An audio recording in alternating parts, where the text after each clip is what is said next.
Hello, my name is Michelle, and you're listening to Profit is a Choice. Joining me today is Kathryn Dillon. Kathryn is a certified Primal Question Coach with more than 30 years of experience owning and operating a successful window treatment, design, and fabrication business. While Kathryn has built a thriving career, her true passion has always been mentoring others, helping them grow personally and professionally with clarity, compassion, and confidence. And so, guided by the Primal Question framework and her own journey of healing, Kathryn loves to create safe and judgment-free spaces where her clients can gain clarity. She also likes to offer them practical tools for change.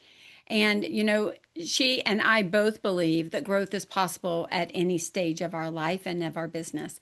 And so I'm super excited for the conversation today as we introduce to you the 7 Primal Questions.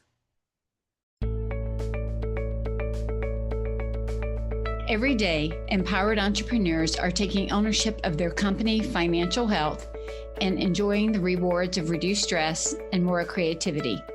With my background as a financial software developer, owner of multiple businesses in the interior design industry, educator, and speaker, I coach women in the interior design industry to increase their profits, regain ownership of their bottom line, and to have fun again in their business. Welcome to Profit is a Choice.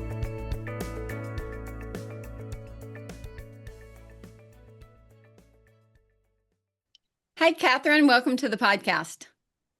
Thank you. It's great to be here. I'm really looking forward to the conversation that we're going to have today. We're going to be talking about our primal question and finding that primal question and then seeing how it impacts our lives. And honestly, I will say for me, the way that we speak to ourselves internally, that internal dialogue, and thereby the actions that we take. If you go all the way back to Atomic Habits, the idea in that book is you have a belief system, and then based on the belief system, you set up actions based on what you believe. So the mixture of Atomic Habits, the 7 Primal Questions that we're going to go over today, and then as we've even discovered StrengthsFinder, it's like this beautiful triangulation of kind of really starting to understand yourself. But before we jump into Primal Questions, you have been around this industry for a very, very long time. I'd love to hear you share with the audience a little bit of your journey, kind of where you've spent your time, and then what led you into the Primal Questions framework. Yeah, well, I've been coaching with you for a long time. And I think initially when we started coaching, I was trying to figure out my next step. I'd been sewing for a living off and on for really since I was 17. There were 7 years that my husband and I did ministry together. And then other than that, I've just been behind the sewing machine, creating things, and come from a family of engineers. So I was always like engineering something, putting something together. But after doing that for a long time, I really wanted to do something else, but I couldn't figure out what that was. As you know, I tried, explored probably everything in the design industry that you could do. And it was always kind of like, yeah, I love that she does that. And it's amazing what she's doing, but that's not really what I want to do. Yeah.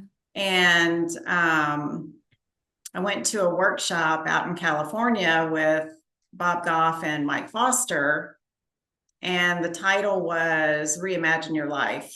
And it was the title. I remember calling you and saying, because I'm a learning junkie, what about this? And it wasn't that I was seeking approval from you, but I'd been to so many workshops. Right. And so I thought, well, I got to read the book. I read the book and had breakfast with Mike, and I was like, this is it. This is what I want to do, because I wanted to pull all the things that I had done together in my life and to be able to use them in the next adventure. Yeah. And so this really, I feel like, has allowed me to do that. I'm just fascinated by what motivates people to do what they do and why. And this seemed to really get to the root of that. So I was sold. It's interesting. You and I have been friends for a very long time, probably 20 years or so. And, we had workrooms around the same time, both moved into different areas of the design industry, me more into the education and coaching realm. You moved into working for a vendor in their store, selling fabrics and all kinds of things, uh, passementary and hardware and so you've played, like you said, in multiple places. You've done design, you've done a little bit of all of it. And I can remember clearly these years. And I want to make a comment. I think there are a lot of us that are going through an aging. I mean, everybody's going through it at some point, but there are a lot of us. I'm 58, and you're older than I am by a couple of years. But I would say that a lot of us in this, I don't know what you want to call it, midlife. It's kind of past midlife. It's kind of in those maturing years. I'm going to own that. But in those years, we start to realize that we don't have to always do what we've always been doing. Some things we want to carry into this next season with us because we've enjoyed them and we love them. But so many things are shifting in our lives. I know, like for me and for you, our children are growing, they're getting married, they're having babies, they're, moving on with their lives. Our lives, we're like, we don't have to do the same things we've always done the way we've always done. And so it gives us this freedom to say, what do I want to be when I grow up? Or what does this next stage or phase look like? But with that comes a lot of uncertainty, unmooring. What do I do? I don't know where I go. I don't know what to do. I don't know what feels good. And I can remember even back, oh gosh, Kathryn, it's probably been 10 years. You really got into Strengths Finder at the time and were considering being a Strengths Finder coach, but it just never quite gelled at that time. But you've always enjoyed that understanding. I'm very much like that too. Why did they just do what they did? Why are they making that? Why am I making that choice? What am I doing? Some of it, I think, just comes with again that maturing of realizing kind of habits or thought processes, which is why Atomic Habits was such a big book for me in 2019. Just starting to see patterns that maybe I could see in others, but couldn't see in myself. So, really, that self introspection of why do I do what I do? There's a Bible verse, and I think it's Paul. It could be wrong, but he makes this comment, why do I do the things I know I should not do? Or why do I do these things? Like just that question of why am I doing this? And so I'd studied Strengths Finder as well. And I can't remember, did you tell me about the seven primal? Maybe I went and looked it up after you told me about, and I love Bob Goff. Like, I love his books anyway. Bob and Sissy Goff. I love them. And I love the work that he's putting out into the world. But I was wondering if I remember you calling and asking me, should I go to that? And we talked about my big thing is you're right. You were never looking for approval. But it's more of let's be because you are such a learner that could go to 5,000 things. Let's really ask the question is what are we looking to get out of this? Will this serve the next steps so that it doesn't become, and I'm going to put in air quotes, empty learning? It becomes actionable learning. And clearly, this was the path for you. But I'm trying to remember if that's when I picked up the book. I remember reading the book. I want to say we're in 26, 25, sometime in 23, 24 is when, maybe it's 24. I was reading the book and I'm telling you, it was pretty accurate. For to be such a small book, I'll hold it up. It's a pretty small book. Do I think have the impact that it has? So why don't we start with you telling just a little bit about Primal Questions? The book is the Seven Primal Questions by Mike Foster. Just tell us a little bit about the Primal Questions framework, and then we'll jump in and talk about like the assessment and how it works and all of that. But just talk about what are the seven primal questions? What are we even talking about here? It's so funny when I listen to Mike, I hear you. One of the things he says is what he's done with the Primal Questions, because he's a Am I Safe? And he'll tell you that. So, but he takes complex information and breaks it down into understandable My love language. sizes, bite sizes. Yeah. And I'm like, oh, you were so Michelle. Michelle is so you. So the seven primal questions, it's I didn't really like that terminology, primal question. It's because seems so needs based. Um, but it is, we're just needy people. We have basic needs like food, clothing, and shelter. That's right. But he's broken it down into seven questions, and really even three buckets that house the seven questions. And the questions really are, the first bucket is safety and belonging. And you have there, no, it's safety and control. I'm sorry. You have, am I safe? And am I secure? And safety has to do around, it's really like personal safety. And it's the fear around the need there comes from usually a trauma where you've been in a situation that has not been physically safe, emotionally safe, physically safe, just any of those ways. And you're always trying to protect yourself from these kind of storms in life that you really have no control over. And then security is different because it's more focused on financial security. And there's been a situation where, maybe you were a single mom, you were raised by a single mom or a single parent, and there wasn't a lot of financial security. And you're the one who really provides that, so you're always trying to find that financial security, and in the relational security you have with others, you're going to protect them. You're going to be the provider. Let me ask this before we go to the next buckets. So if I can interpret what I'm hearing you saying before we look at the next buckets and the next question, Mike is saying that we all have one of these questions. There are seven primal basic questions. And as humans, we can certainly ask all of the questions at some point in time. But there's one of these questions that is a driver for us.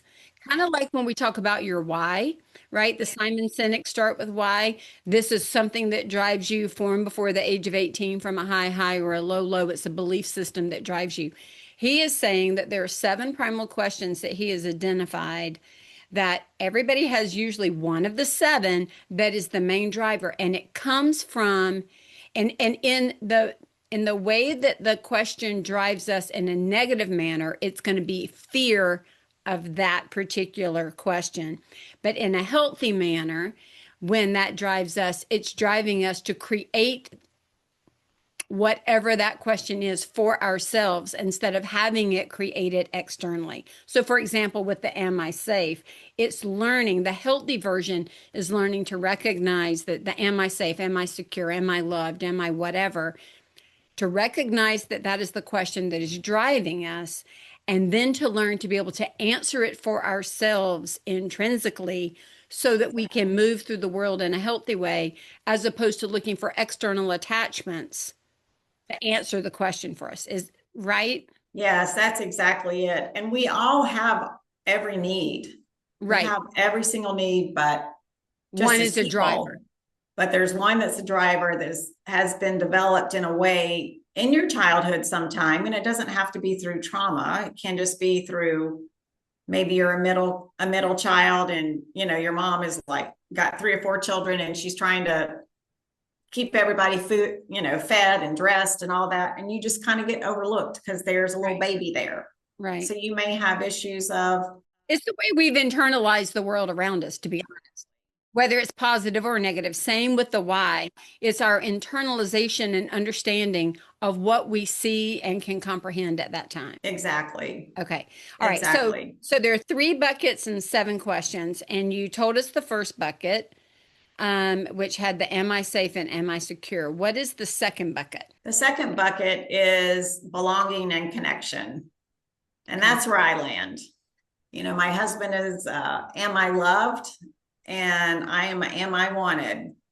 And so it's really interesting for a am I loved person. They have such a desire, they have such a need to feel seen and heard and known. And they're really relationship experts. And so when they are, kind of what Mike calls the scramble, when they're living in the scramble, they're going to end up trying to get their needs met in an unhealthy way. So they may be getting into people pleasing or overcommitting or codependency, Okay. but as the gift there is really helping others to feel seen and known and heard.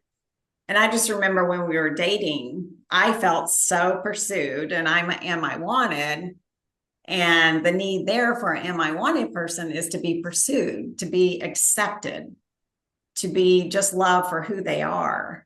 And he so much did that. He was trying to get his own needs met, but he was also totally meeting my needs. And I remember one time we were dating, we were on a date, and we were having those, I think we were engaged by that time. And he was like, "Why don't you ever ask me questions?" And I was like, "Well, I just thought if you wanted me to know something, you would tell me." And now looking back, he was trying to say, I need to feel seen and heard and known. So in that second bucket, what is the title of that one? The second bucket is belonging and connection. Belonging and connection. And the questions in that is, am I loved? Am I wanted? Okay. So those each only have Those each have two two. questions, the first one, the second. Okay. And what is the third bucket? The third bucket is the bucket of purpose and significance. Okay. And what are the three? I'm assuming three questions in that one. Three questions there. Question number 5 is, am I successful? Okay. Number 6 is, am I good enough? And number 7 is, do I have a purpose? And so, we have all these needs to feel seen, to feel known, to be safe, to have purpose. For an am I successful person, they really do well when they are known and appreciated for their accomplishments. They probably grew up in a home that was highly competitive, kind of a scoreboard home. You kind of auditioned in your home to see where you landed. Right. Sometimes they will confuse visibility with value. And then, it's like, so maybe, a designer would have an amazing house in, Architectural Digest. And they're super excited about it when they're told that they're going to be, shown. But then as soon as that job is over, they're looking for the next win. And so it's really hard for that kind of, am I successful, to really enjoy the wins that they have. Because they're constantly seeking the next one. They're constantly seeking the next one. So, all right. So I want to go back and just kind of recap what we said. The idea behind the 7 primal questions is that we have all of these needs, but there is usually one of them that is a driver, and that when it is displayed in an unhealthy or a less supportive way, it's going to be a fear-based response to the question. And when it is in a more healthy response, it's going to be I'm creating this for myself instead of waiting on some external person or stimuli or whatever to solve it for me. Okay. And then under that, the next layer of that is there are three buckets that we can kind of group these into. What was the first bucket name? The first one is safety and control. Safety and control. Second. The second one is belonging and connection, And then the third. purpose, and significance. Okay. So then out of these three buckets, they each have questions that kind of fall within them that just kind of group them together. Now let's just read the 7 questions. I'm just trying to create a framework so everybody can hear. Back to what Michelle does, create this framework so that everybody can hear it. So the 7 questions. The first question. Am I safe? Second. Am I secure? Okay. Third. Am I loved? Am Fourth. I wanted? Am I successful? Am I good enough? And do I have a purpose? Okay.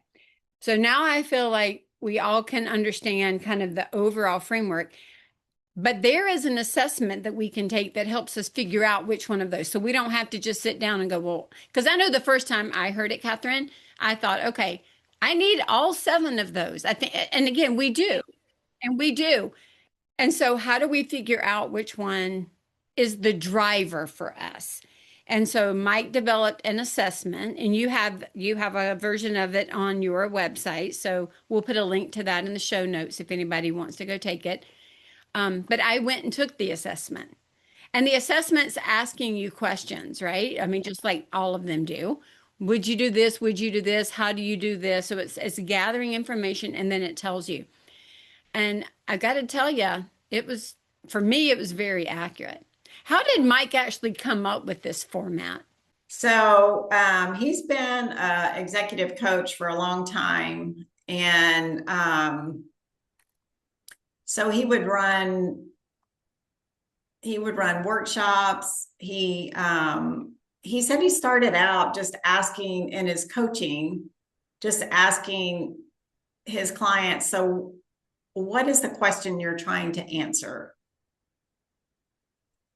And in particular, there was a time with a woman he was coaching, and they were going kind of back and forth, and he said, she said.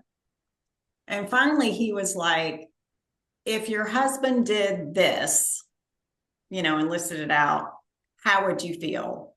And she said, seen and known.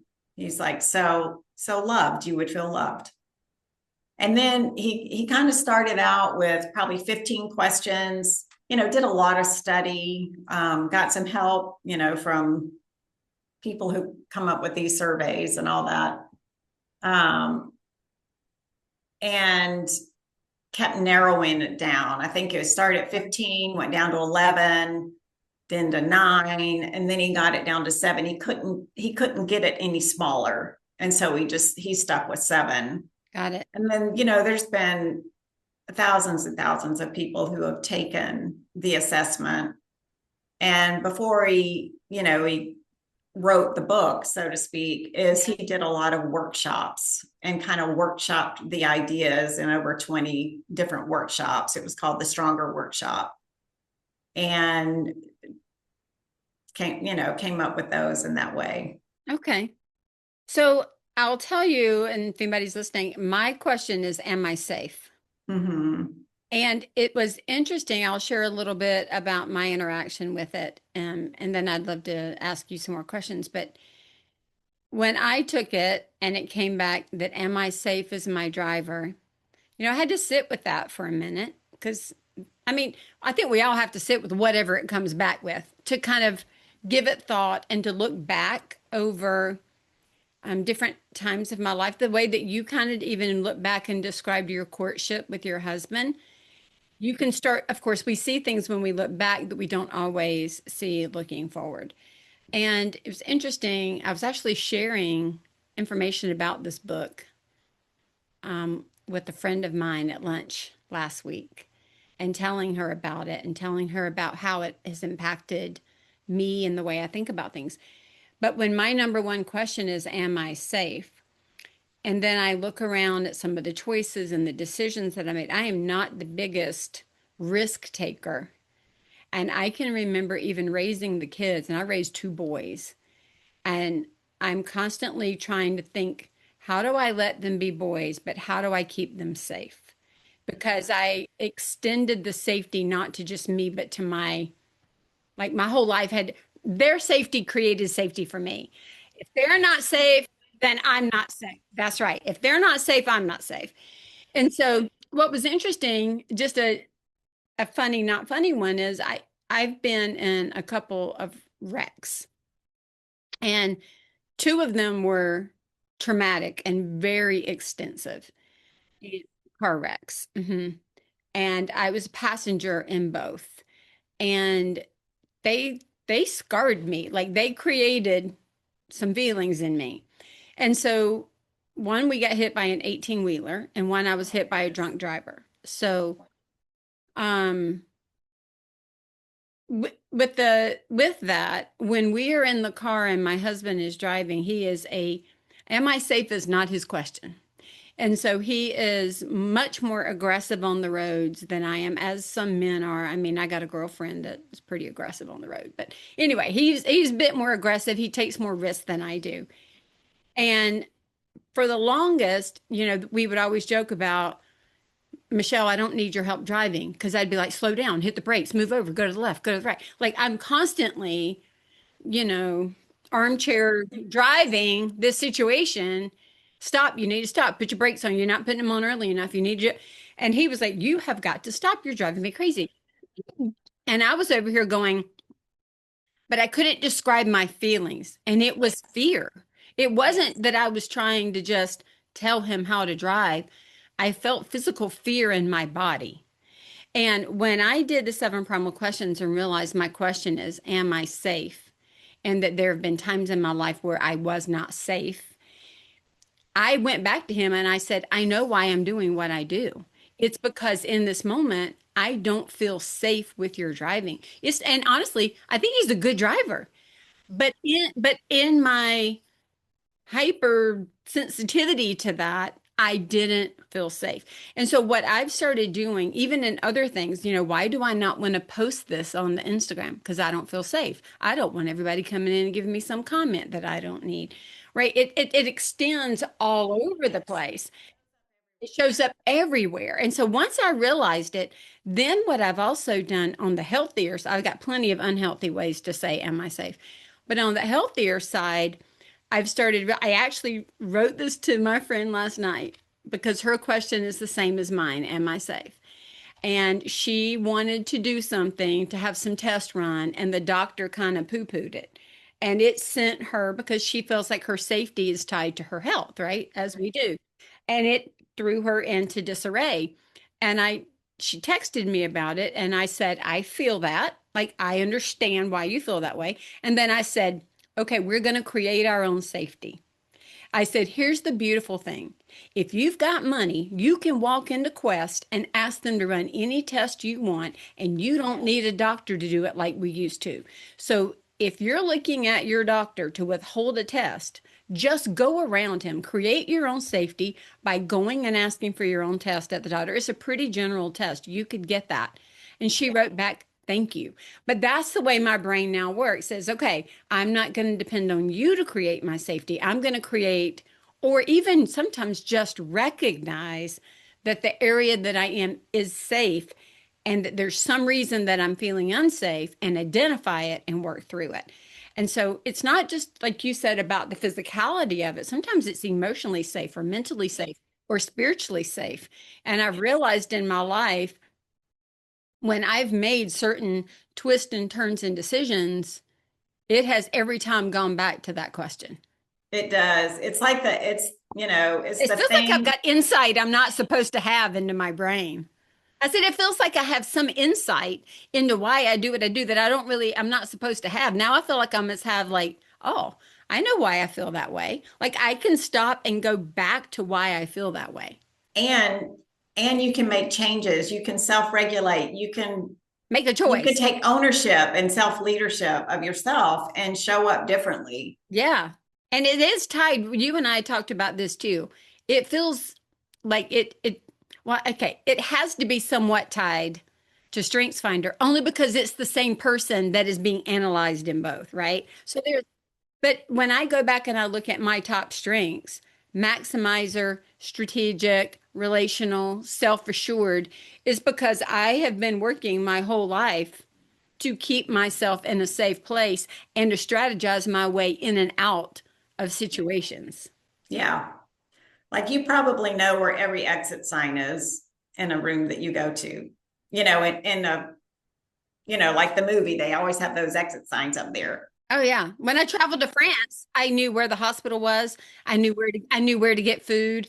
I knew how to take care of all my diabetes. I packed, 3 times what I needed. Like I I'm a plan that goes with all my planning and all of my let's strategize every single thing and then let's work our way through it like a maze. It takes a lot of the confusion that we live with and it helps it to be clear. That's right. That's right. Um, and when you take responsibility, like I am safe or I am wanted, that's an identity statement. It I really am is. wanted. I'm And that valuable. belief system, back to atomic habits, then impacts the next choices that we make. When I am saying these things to myself, right, I'm creating an environment for flourishing, to be honest. It's so interesting. I don't know. Do you love Dr. Seuss? I love Dr. Seuss. I hate to bring everything back to Dr. Seuss, but as a belonging, having a belonging question, I've always loved Horton Hears a Who. It's just, I don't know if you know that, but a person is a person is a person, no matter how small. That's a belonging, a value. Hmm. Are you my mother? That little bird going I around. Are love you my that one. mother? Are you my mother? I remember just kind of those books popping in my mind.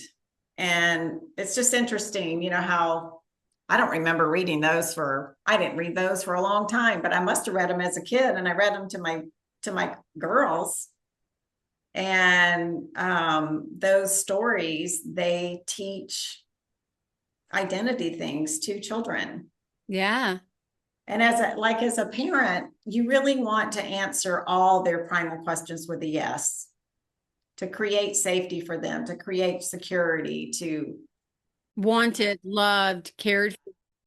You have ability, you're successful, like all the things. That's what I'm saying. We do, we need them. and I love how it really fits in business. It's personal. It's a personal thing, but you show up in business That's right. with who you are. Like with a strengths finder, I love one of the things I love about the strengths finder is you always talk about putting the right people in the right seats. So in strengths finder, when you hire somebody, you can do their strengths finder and you can really see where their skills lie and how they can add to the team. And the same, but it doesn't really get to the why. It doesn't really Right. get to the value of the person. It's just that these are the skills that have been developed Correct. in who they are. And, Simon Sinek says, start with why. And the why is the primal question, The primal the question. driver for that person.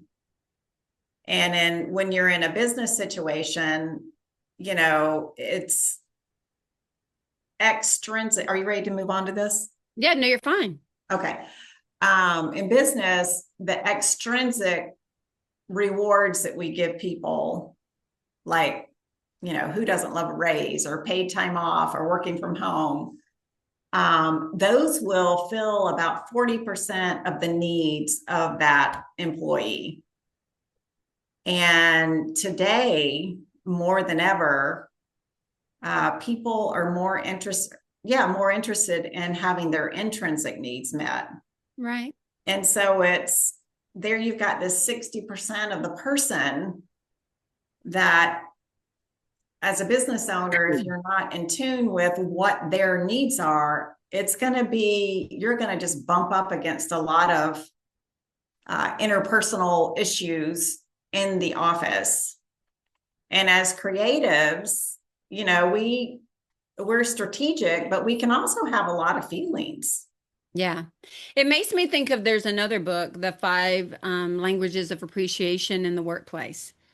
And it's talking about like if you're somebody who's motivated by money or feels loved by money, then the raise is going to help. But if you're somebody who, feels cared for and appreciated in a different way by acts of service, you're going to care that your neighbor at work jumps in to help you get your work done. And so, again, those are the external views of this internal question that we have. One of the things I thought about, because the first thing I did was run to my husband and go, "Oh, go take this assessment," a couple years So ago. what is your husband? Do you mind, would he mind you No, sharing? I don't think so. I think his actually shocked me. I had one that I thought it was, and he had his came out different, but his was in, I think, that last bucket. Um, oh, let me look up the question. His wasn't, I think it was about success. I think his was, yeah, am I successful? And I thought that was interesting because I had just, thought that it would be a different one. But what's been interesting is seeing what constitutes success for him. Like the other day, he did a project in our house. We're changing out all the outlets in our house. They're 20 something years old. So we're updating a lot of the electrical work. And he'd been working on some things in the house. And he was like, wow, that feels really great to have got checked that off. And so he's feeding that primal need for him to feel that way. But it's been interesting in our relationship just to go, oh, I can see why he's asking for this or doing this because now I know his need. I can meet that need, or not at least damage it and vice versa. But I just can understand differently, right? And sometimes help him see the success that he might not see because he has um created it to be different. Right. And so what's interesting with that is if you think about a work situation, we're with these people a lot of time, a long time. And when you've got somebody over here who's going, am I safe or am I secure? And they're not wanting to take a risk and they're wanting to hold on to the money because of the financial security. So these are the two drivers in this side of the company. And over here, you've got, am I successful? That's like the heck with all of it. Let's go after the big thing. You can see the driver so that you could start to temper it to come up with a how do I create safety for you? How do I create a financial plan that creates security for you? And how do we identify what the success is so that we know that we've got it? So I find it really interesting in a team environment, like you said, not only knowing the strengths of the people, but knowing the driver behind the strengths. Because now we can start to work as a team, right? I had a business partner one time that was, if you were to look at like some of the books, she was so visionary. Like if you, Strengths Finder, she was visionary. She was always running in the future. And because I am the am I safe, I wasn't running as far ahead as she was. I was over here trying to create a safe environment. And we were business partners, 50-50 business partners.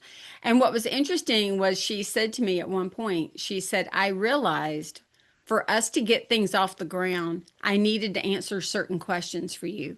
And if I could take the idea and go ahead and answer the questions that you keep asking, right? Because I was involved in the implementation and the financial, like I was going to make it happen while she dreamed it.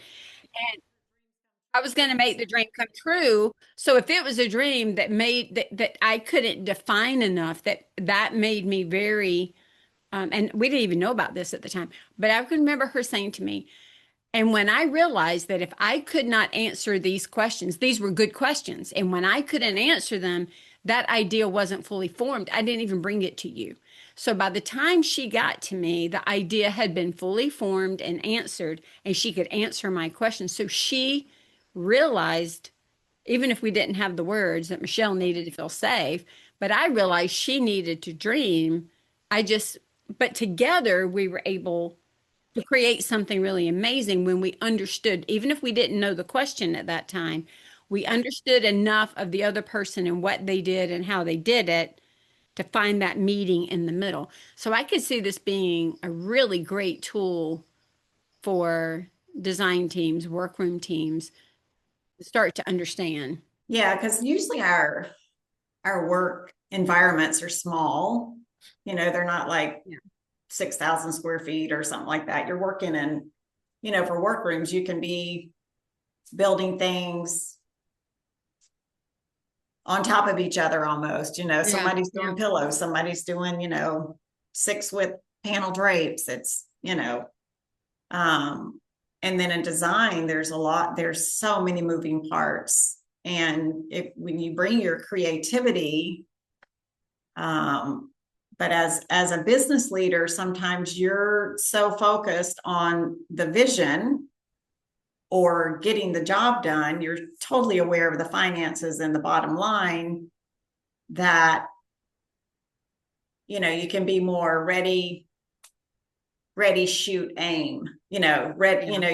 Your risk tolerance is higher, or maybe you're so concerned about the bottom line that when somebody makes a $20,000 mistake, you just totally shut down. Right. um Or what we used to call in software, it could be one of those that you have to have so many details, that security piece, that you get into analysis paralysis. So you never move forward because you're constantly trying to analyze the situation. You haven't even created what I would almost define as boundaries of security, or what does it mean to be wanted? Like almost not just even the question, but defining what the question means to you in the moment. That's where the magic has happened for me. that is totally where the magic happens. It's not only like the am I safe, but is what does safety mean? Because sometimes, there's another book, not getting too therapy based here, but there's a book called The Body Keeps the Score.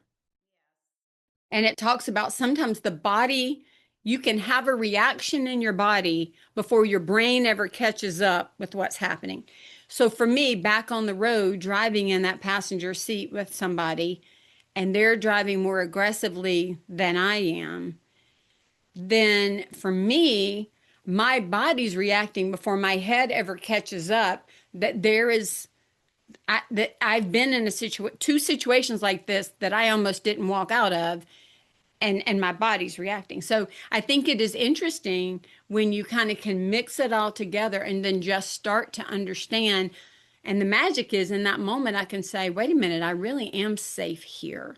And my husband would protect me with his life. And and he wouldn't do anything that would intentionally hurt me. And I know that. And so, but I can start to have a language to talk to myself, like you said, almost to regulate back, but to recognize that's what's kicking off something. Yeah. And speaking of the body, I think it's important to uh notice one of the things that's helped me so much is just to notice how I'm feeling, to check in with yourself, mind, body, soul. Yeah. How are you feeling? What are you thinking? How are you feeling? And I've been able to be in situations that I didn't feel like were emotionally safe or whatever. And at first, I always thought it was my issue. I'm just they don't want me. I don't belong here. Yada yada yada. But I realized that it just wasn't a good fit, and Right. that's okay. My body was trying to tell me this is not a good place for you. It may have been at a time, but it's not anymore. It's time to move on. And because I wanted to belong and wanted to be wanted, it it was hard to walk out of some places that I've had to walk out of. It doesn't mean I'm a failure. It just means I'm more attuned to how to get my needs met, What you're thinking and what you're feeling. and Yeah. not to expect somebody else to meet those needs. It's really all about having emotional intelligence. And that's something that I think in the workplace we don't have a lot of. And I say that because sometimes either the work pace is so quick, so fast, get it done, go, go, go. I read something and have seen this in multiple places that one of the problems with busyness in our culture is we don't have time to stop and think and process. So we are trying to think and process quickly as we're moving, but that emotional processing is not happening.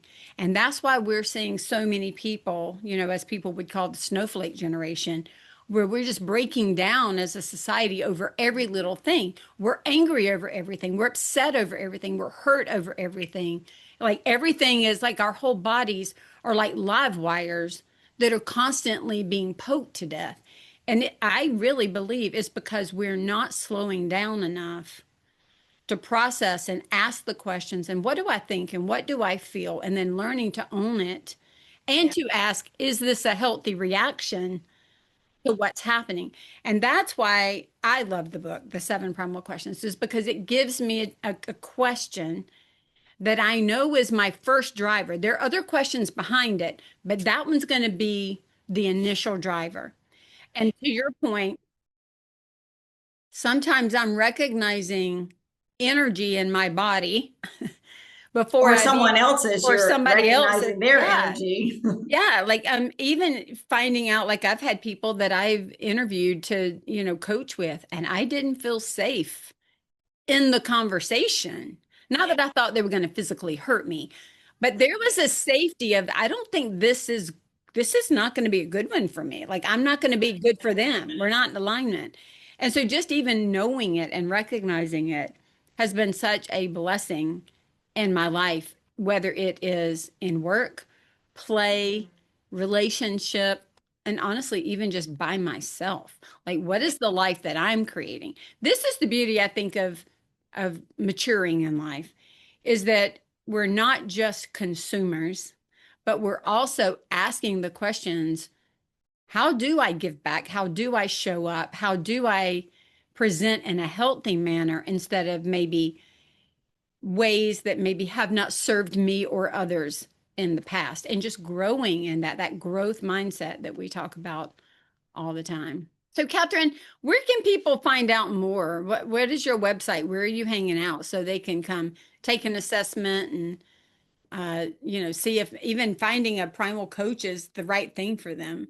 So the name of my new business is Shifting Rhythms Coaching, and I'm definitely making my own shift.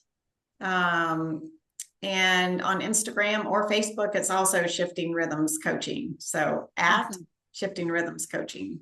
We'll put all that in the show notes. And I want to encourage all of the listeners to really go out and do the assessment. If you don't do anything but do the assessment and grab the book, start there. And then if you want to learn more and talk, Kathryn is really great at helping you uncover. Primal coaching in general is meant to help you uncover the question in a deeper way and understand how to apply it properly for the healthy version of yourself. So, and then Kathryn, you're also available to work with teams if they wanted to do a team approach to just kind of like with strengths finders. That would almost be a fun day, a team building, right? Yeah. Let's do the strengths finder for everybody. Let's do a primal question for everybody. And then really just start to understand your team and how it gels together. Yeah. I'm preparing now for a team workshop with a workroom, and I'm really excited about it because I think that as the business owner, you come in, you know your values, you know the values of the company. And one thing it seems like when you have an employee, they come in with their own values. Yes. And then, but you can create values, team values. And then of course, as the business owner, you have the company values.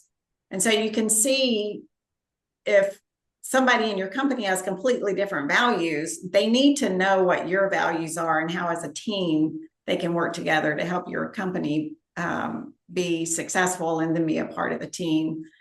And I also just love how a business owner can, knowing, the primal question of your employees, you can speak intrinsically to them. And, it just provides a template for a cohesive team. So that's a whole part that I think would be really fun for a small business to have a workshop like that. Yeah, I agree. Well, Kathryn, thank you so much for sharing today and telling us about seven primal questions and just opening our eyes to even see that it's a possibility to understand a little bit deeper.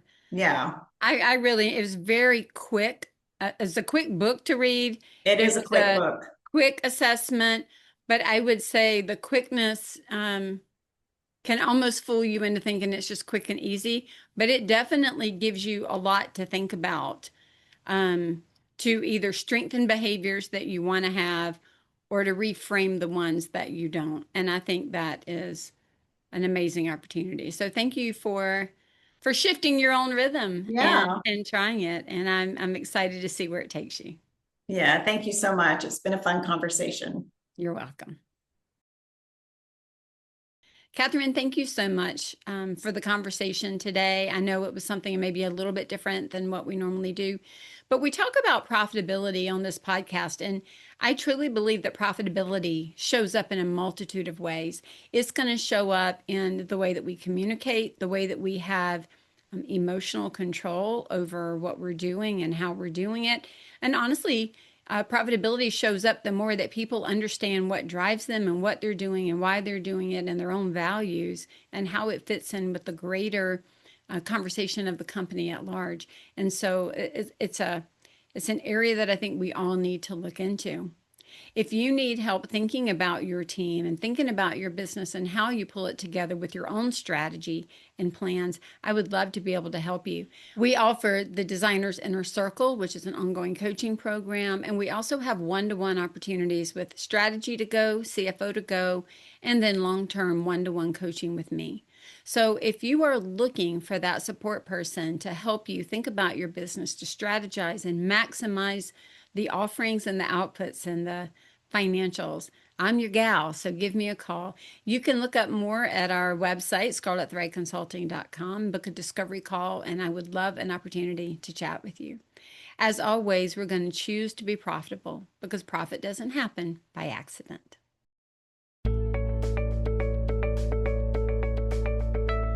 Profit is a Choice is proud to be part of the designnetwork.org, where you can discover more design media reaching creative listeners. Thanks for listening, and stay creative and business minded.